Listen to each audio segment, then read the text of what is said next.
I never thought my own parents would treat me like a stain they needed to scrub out of their perfect life. But there I was, staring at a text message that basically told me I wasn't high class enough to sit at their table. They actually sent me a message saying, "Don't come to the gala. Only elites are invited." As if the person who helped them build their image from the ground up was suddenly a social liability. Have you ever been told by your own flesh and blood that you weren't worthy of being seen with them? Because I'm honestly still trying to process how they thought they could pull this off without the truth coming out.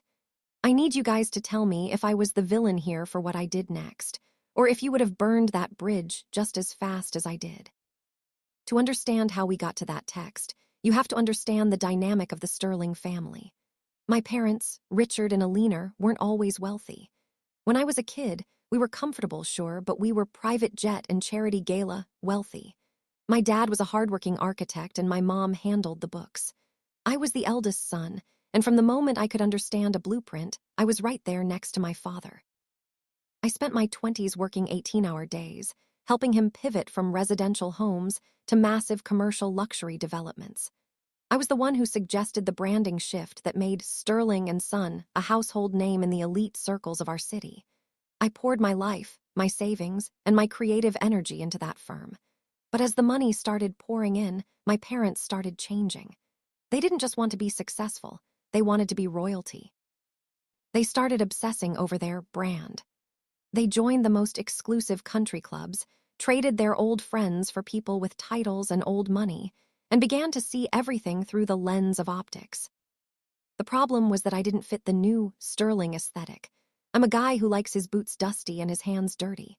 I prefer being on a construction site in a hard hat over wearing a three-piece suit at a cocktail party where people pretend to like art they don't understand. I'm also not a yes man. I've always been the one to tell my father when his ego was getting in the way of a sound structural decision.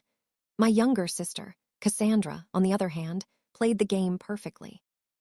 She went to the right finishing schools, married a guy whose last name belongs on a wing of a hospital, and never once challenged my parents' growing narcissism.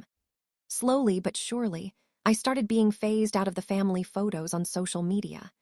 I was the workhorse behind the scenes, while Cassandra was the face of the new Sterling legacy.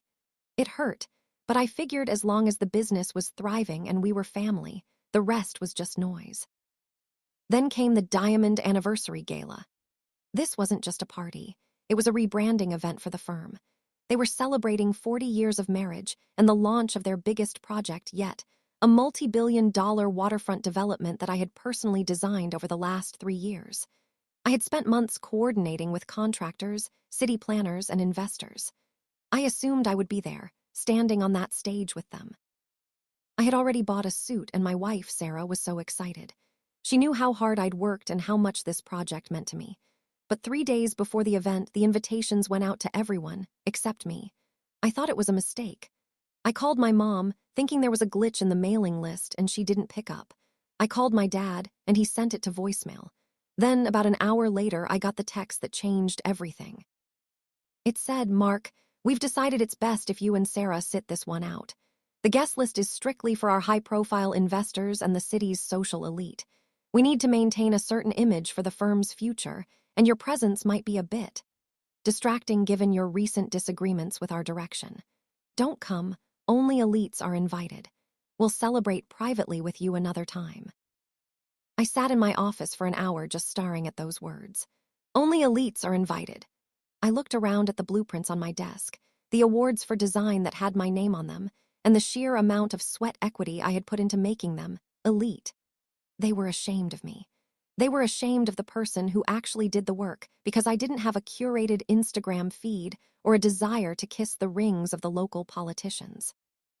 Sarah found me like that, and when she read the text, she was livid. She wanted me to call them and scream, but I felt a strange, cold calm wash over me. I realized that if I wasn't elite enough to attend the party, then I certainly wasn't elite enough to keep carrying their company on my back. I decided right then that if they wanted a gala without me, they were going to get exactly what they asked for, in more ways than one. So that's where things stood. I was the one who held the keys to the kingdom, and they had just locked me out of the castle. I had a choice to make. I could stay home, lick my wounds, and let them take all the credit for my work while they sipped champagne with their new elite friends. Or I could show them exactly what happens when you alienate the person who built the foundation you're standing on. Before I tell you how I crashed that party and the absolute chaos that ensued when their guests started asking questions they couldn't answer, I want you to pause. Seriously, go down to the comments right now and tell me, would you have just let it go to keep the peace? Or would you have made sure they regretted that text for the rest of their lives? What would you have done in my shoes? I didn't reply to the text. I didn't call them. Instead, I spent the next 48 hours making some very specific phone calls of my own. You see, while my parents were busy sucking up to the elites, I was the one who actually had the relationships with the people who mattered. I knew the lead investors, the city's head of urban development, and the press who were covering the event. They didn't just like the Sterling brand, they trusted me. On the night of the gala, I didn't stay home. I put on that expensive suit I'd bought, Sarah put on a stunning dress, and we drove down to the venue. We didn't try to sneak in. We walked right up to the front doors of the grand ballroom. The security guard, a guy named Mike who I'd worked with on dozen sites, recognized me immediately and waved me through with a smile. When we entered the room, it was like a scene from a movie. Crystal chandeliers, a string quartet, and the who's who of the city. My parents were at the center of a large circle holding court. My dad was wearing a tuxedo that probably cost more than my first car, and my mom was draped in diamonds. They looked like they had finally achieved the status they craved. I stayed on the periphery for a while, just watching. I saw them laughing and shaking hands. Then, I saw the lead investor of the waterfront project, a man named Mr. Henderson. He was a no-nonsense billionaire who valued competence over everything. He looked around the room, clearly searching for someone. When he spotted me, his face lit up and he started walking over, cutting right through my parents' circle. My parents saw him moving and followed him, likely thinking he was heading for the bar or another dignitary. When Henderson reached me, he shook my hand vigorously. "Mark, there you are," he shouted loud enough for the surrounding tables to hear. "I was just asking your father where the mastermind behind the project was. I was worried you'd caught that flu going around." My parents froze. The color drained from my mother's face so fast I thought she might faint. My father tried to step in, his voice wavering. "Oh, Mark just decided to drop by for a moment. He's actually quite busy." But Henderson interrupted him. "Busy? He's the lead architect. This whole evening is about his vision. I actually have a few questions about the structural changes in the East Wing before we sign off on the final funding tomorrow." This was the moment. The elites were all looking at us. Several other investors and a prominent journalist from the city's business journal drifted over, all curious. One of them, a woman who had worked closely with me on the zoning permits, asked, "Wait, Richard, didn't you say Mark was out of the country on a scouting trip? Why would he be distracting from the event?" She was looking at the text I had accidentally forwarded to her earlier that afternoon when she asked if I'd be there. I didn't say a word. I just smiled politely. My mother tried to laugh it off, saying there must have been a miscommunication, but the damage was done. I looked Mr. Henderson straight in the eye and said, "Actually, Mr. Henderson, my parents felt that since I'm not really part of the elite circle, my presence here wasn't necessary. I'm just here to gather my personal things from the firm's display and say my goodbyes." The room went dead silent. You could hear a pin drop. Mr. Henderson's brow furrowed. "Not part of the elite. You are the firm, Mark. If you're not here, then what exactly are we investing in? The name on the door or the man who draws the lines?" I saw my father's hands shaking. He tried to grab my arm to pull me aside, but I stepped back. I told the group, loud and clear, that I would be resigning from Sterling and Son effective immediately. I explained that I had realized my values no longer aligned with the image the company wanted to project. I then dropped the final bombshell. Since I'm the primary holder of the intellectual property for the waterfront designs, which I've yet to formally sign over to the corporation, the project will be on hold until legal matters are settled. The chaos that followed was glorious. The investors began questioning my father right there on the gala floor.